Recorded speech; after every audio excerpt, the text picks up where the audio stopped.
Good afternoon. For this NHDI Teacher Office Hour, we're going to focus on going over the zFairs registration system, mainly from the teacher perspective. So in the next couple of minutes, I'm going to show you the abilities that you have through your teacher account and how you can help your students with the registration process. So I'm going to go ahead and share my screen, and I'm going to pull up a sample account. All right, so this account is just a sample teacher one that I made. So it'll function the same way your teacher account might function. And I'm using the North Central Regional as my example today, but this applies to all of our regional contests. You'll see it functions the same no matter what contest your students are participating in. So when you log back in after completing registration, every time you log in, it should take you to this screen. Now, this is the teacher main page. It has the basic information about registration and then those important deadlines. These are just reminders for you. But once you've completed registration, I think the two most helpful things are going to be the My Participants tab and the store. So I'm going to take some time to go through those today to show you the capabilities and what you can do. So once students have completed registration, they're going to choose you as their teacher. And so it's going to connect you and that student together. And the way you know that students have completed registration and that they've chosen you as their teacher, as they're going to show up in this My Participants tab. So I'm going to click that, take a second to load, and you'll see that I've made an example student account. So I can show you that today. All of your student accounts should show up on this page. Once they have selected you as their teacher, they will. Now, if a student has started registration and they have not gotten to the point where they can select you as a teacher, then it won't show up there. So you need to just keep that in mind. If you're like, why isn't my student showing up? I know they started registration.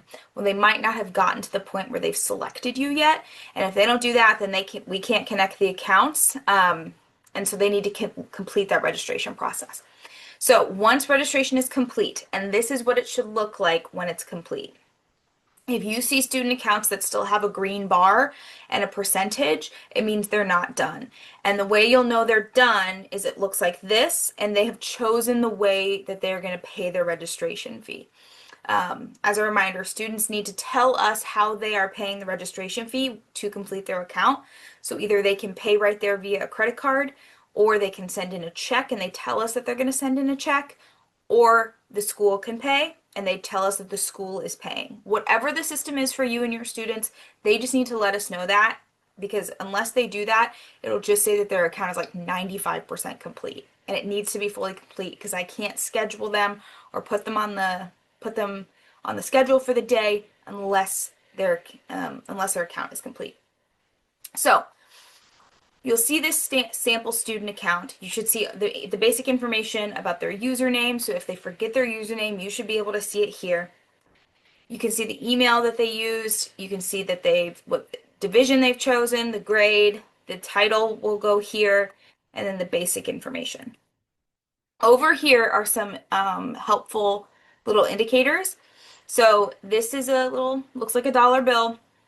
If it's red, you can hover over it and you'll see that it says fee has not been paid. This is an indication to you that their fee has not been accounted for. This will what it will look like for everybody who is choosing to pay by check or by school. Until I receive that payment, I can't update that. This tells me that they've agreed to the terms and conditions, and this says that the registration fee is on an invoice. So that means they've chosen school or they've chosen check. Basically, all of your students need to have this little check box here to indicate that they've gone through the process and gone through the terms and conditions.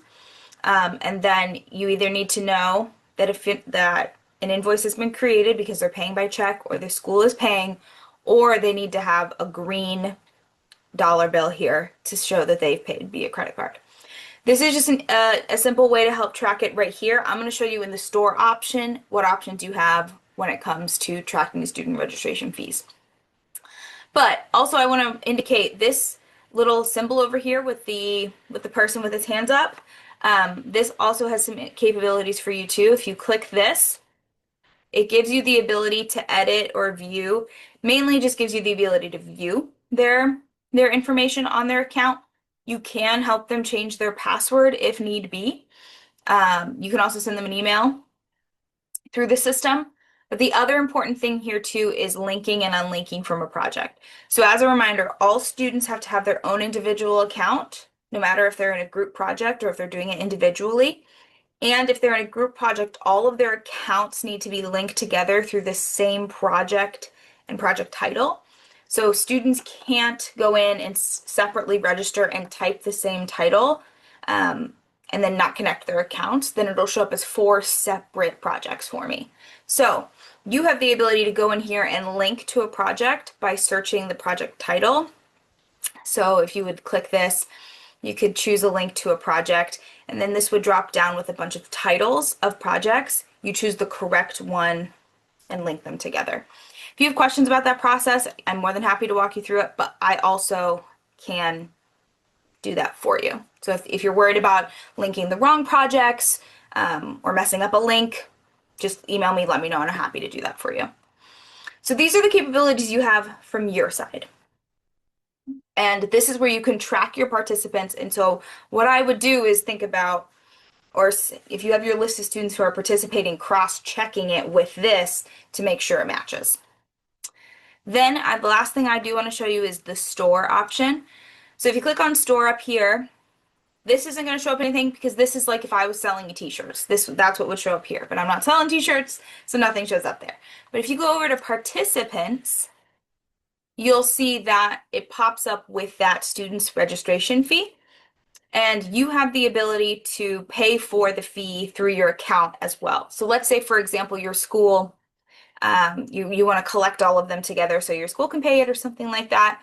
You can do that here, or you can use it to pay via credit card, whatever your system is going to be. You'll see that it says payment required, that there's an invoice that's been created, so we know that there's $15 that needs to be paid. So you can click on this and add selected fees to your cart, and then you can pay those fees. Or you can generate an invoice. What I will say is that I think the easiest way to do this, it just depends on your school system, but this is kind of the easiest way to track what students need to pay and what students don't need to pay. It's also an easy way to pay all the fees at once if you have like a credit card or something. The other thing that we do here is once registration closes, I generate an invoice based on any of the remaining fees that are left for each teacher in school. So if you'd rather just wait until registration closes and then get that invoice from me, then that you can do that as well. So whatever system works better for you, but basically just want you to know that this is here so you can track student registration fees and find where you can generate invoices and make payments if needed. So it's just important to remember that this is here for you to help you track your students' participation and to track their registration. The main thing is this My Participants page. It's going to be the most helpful to make sure that your students are registered and ready to go for contest. And if you have any questions about any parts of zFairs, I'm happy to help. Once registration closes, that's when I can then look through and make sure that everything is complete. I have all the information, and you can do that prior to registration closing because you can track their registration process. You can check to make sure that their documents are uploaded and help them if they need any help prior to registration closing. So I'm going to go ahead and stop sharing my screen. If you have any questions about registration or using zFairs, please let me know. Thank you.